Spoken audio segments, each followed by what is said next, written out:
I'm being asked to just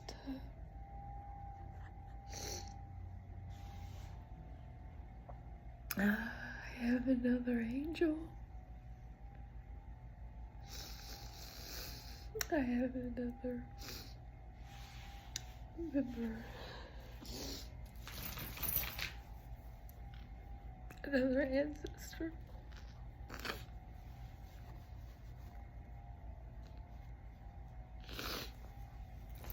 I thought I was going to light this. My new forever candle. I believed I was going to light it with my fire family in the morning.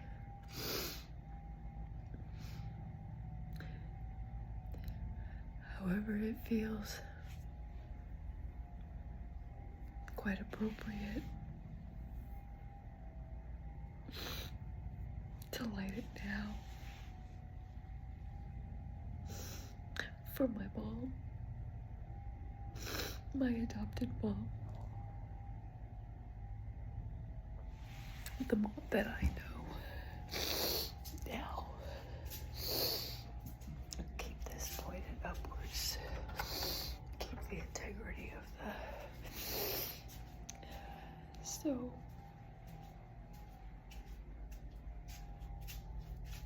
my adopted mom, how do I do this? I don't know. I don't get a lot of there we go. This here is my personal altar, and so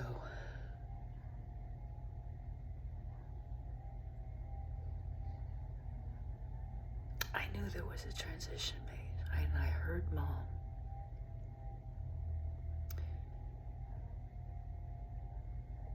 However, because I had the hummingbird come, I really believed it was the transition was my biological mom. And I've already mourned her, and I went through that just a few days ago, going through the heartaches, the heartbreaks, and really feeling that on a different level, and her level too. And there's that understanding and everything.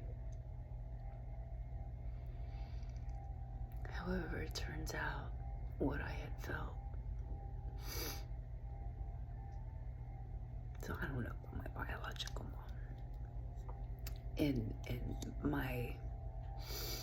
I understand I have a lineage and all of this, and I love my biological family. However, I hugged a tree the other day, and I worked through their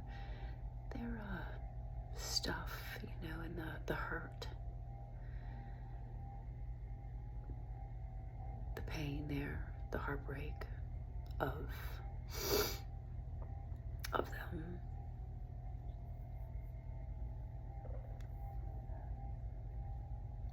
Yet, I'm good with all that.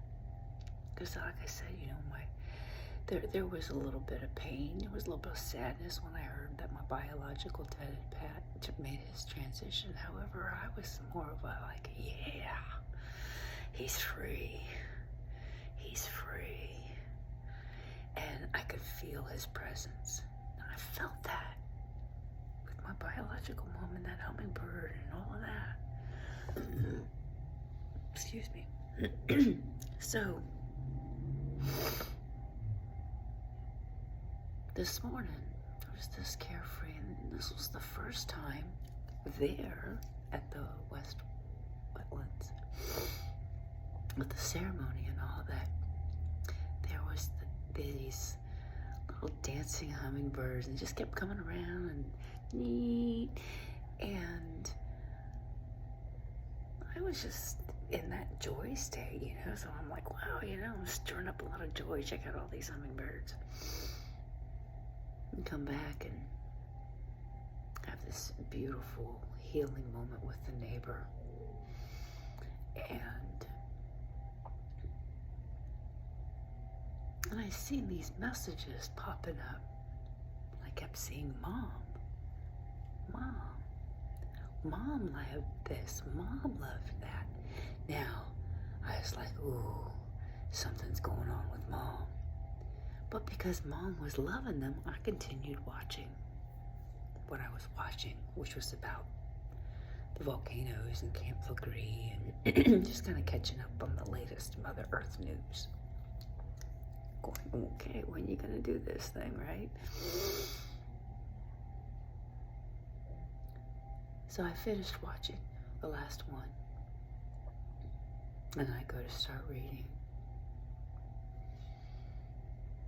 And Mom, she transitioned just like she wanted to in her sleep, quietly and peaceful, in her own bed, in her own home. She never was or wanted or was a burden to anyone. Yes, Catherine lived there with her and helped her, you know, with some different things. However, it was very, very minor stuff, really. She was self-sufficient, clear to the end, basically. And aware, sharing her wisdom, her knowledge, even her intelligence.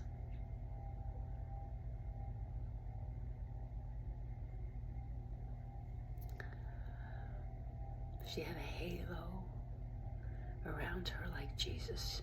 You know, the pictures you see in Jesus, and like the Dalai Lama.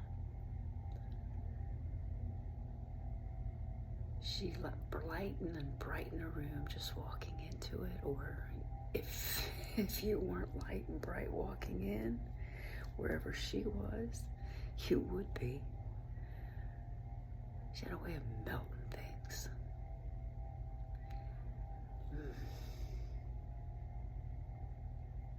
I'm so honored and blessed to call her Mom.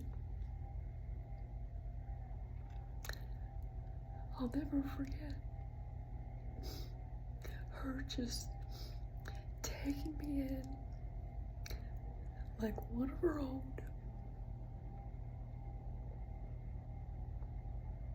When I got that phone call, that birthday, that I was no longer part of the family. She didn't care about anything. But at that moment, we sat there for hours.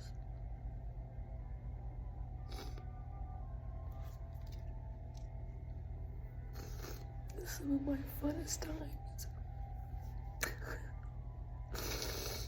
Staying in the kids' room upstairs, or in the little princess room down in the basement. Just being there. Just being there with her. Walking down to the creek, talking to the ancestors. Listening to the ancestors. And sitting for hours. Where we would do what she called brain fucking, which is, you know, we're never gonna figure anything out, but we have fun as humans talking about it and trying to figure it out, and then it boils down to follow your heart, follow your intuition, remember the universal laws, follow them, use them consciously to create better in the world, to create peace in the world, to create love in the world, to create healing in the world, to create safety. And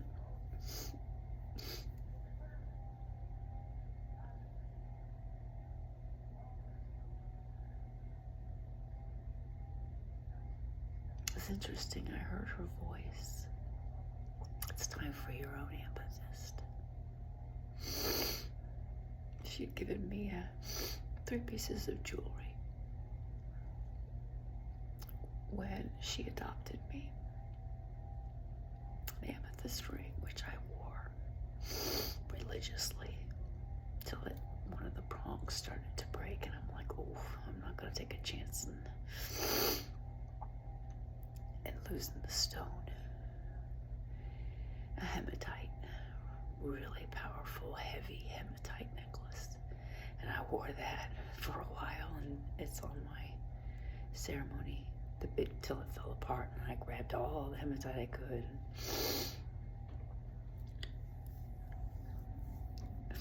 Put it on my ceremony, my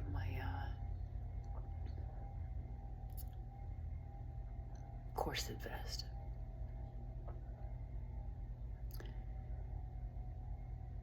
And she gave me this beautiful turquoise necklace, which the turquoise is now, it broke, and it is, all the turquoise pieces now make my little personal altar.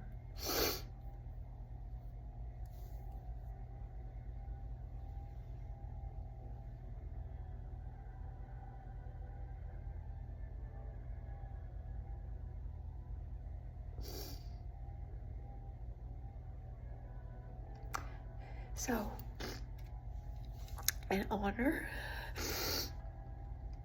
so that I can close this out, I'm gonna light this forever candle. I've not lit it before, so she's been soaking up some oil. There she is. And I've been wanting one. And I walked in and was like, oh, there it is. So I don't know how this works. Maybe I'm supposed to cut that. I don't know. Anyway. Love you, Mom. And I will keep this burning for you.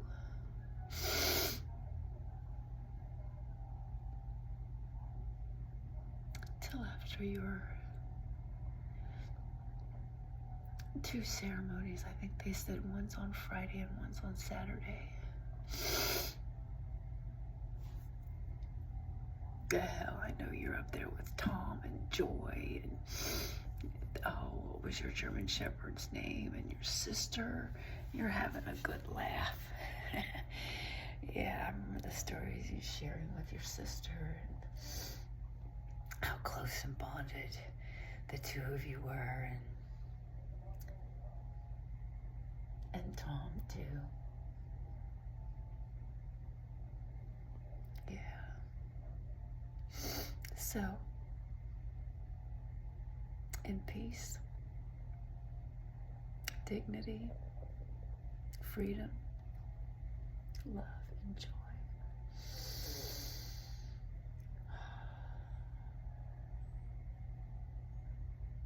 A relationship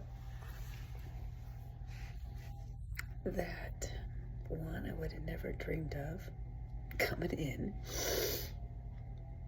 and 2, one of the most best and priceless relationships that I have been blessed to experience and will hold dear for eternity.